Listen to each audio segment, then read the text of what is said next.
कुछ कहानियाँ हमें मोटिवेट करती हैं, कुछ इंस्पायर करती हैं, कुछ बताती हैं कि नाकामी का अंधेरा ज़्यादा देर तक नहीं रहता, कामयाबी का सूरज चमकता ही चमकता है।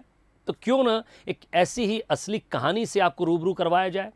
ज़्यादा कुछ कहूँगा नहीं, सीधे तस्वीरें दिखाता हूँ और कहानी सुनाता हूँ।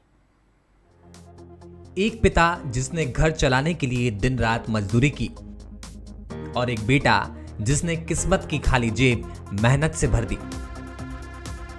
ये कहानी अमरपाटन के शिवाकांत कुशवाहा की है, जिसने सिविल जज परीक्षा में पूरे सूबे से ओबीसी वर्ग में दूसरी रैंक हासिल की।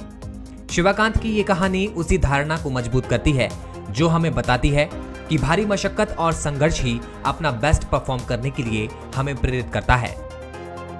इस ब्रह्मांड की कोई भी चीज़ आप प्राप्त कर सकते हैं, सिविल जज नहीं, कोई भी परीक्षा, अगर आपके अंदर ईमानदारी है और परिश्रम और ईश्वर मतलब उस अदृश्य शक्ति परमात्मा पर विश्वास और अपने माता पिता के प्रति संपूर्ण निष्ठा, अपने गुरु के प्रति संपूर्ण निष्ठा, कर्म पर विश्वास, तो निश्चित रूप से आपकी सफलता मिलेगी। शिवाकांत को ये कामयाबी ऐसे ही नहीं मिली, कोशिश पर कोशिश की गई, तब जाकर नसीब के पत्थर टूटे और उनसे सफलता के झरने फूटे। वो 4 बार सिविल जज की परीक्षा में बैठे, लेकिन हर बार नाकाम रहे। लेकिन उन्होंने फिर भी हिम्मत नहीं हारी और अपने चौथे और आखिरी प्रयास में उनका निशाना सटीक बैठा। शिवाकांत के घर की माली हालत बेहद खराब थी। पिता मजदूरी कर पूरे परिवार को पालते थे। शिवाकांत बचपन से ही पढ़ाई में होशियार थे, लेकिन घर की हालत संभालने के लिए वो पढ़ाई के साथ साथ सब्जी का ठेला लगाने लगे। कॉलेज की पढ़ाई करता था, कॉलेज की पढ़ाई के साथ साथ ठेला भी लगाता था।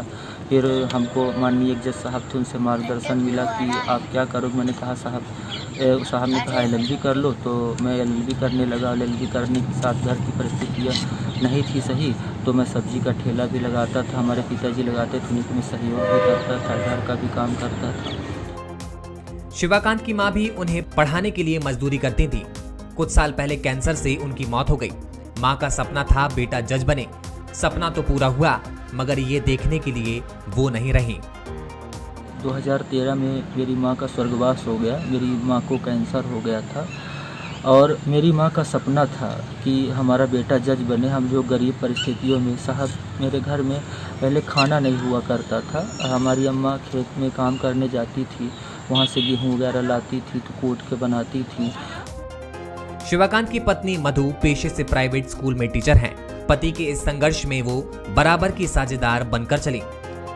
जी सर, बहुत व्यवधान उत्पन्न होती थी, क्योंकि हम लोग के पास इतने तो आय का कोई स्रोत नहीं है और गरीबी तो है ही। बच्चे हैं, उनका भी भरण पोषण करना है, तो हो जाता था व्यवधान। मतलब काम को करते हुए इन्होंने कभी कभी तो ऐसा किया है कि ठेला लगाते गए और सुबह शाम पढ़ते गए। मतलब लड़के को रख लेते थे या तो खुद मेहनत करते थे, जैसा भी है।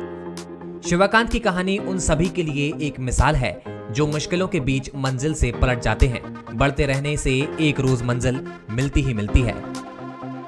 नरेंद्र पटेल, बंसल न्यूज, अमरपाटन।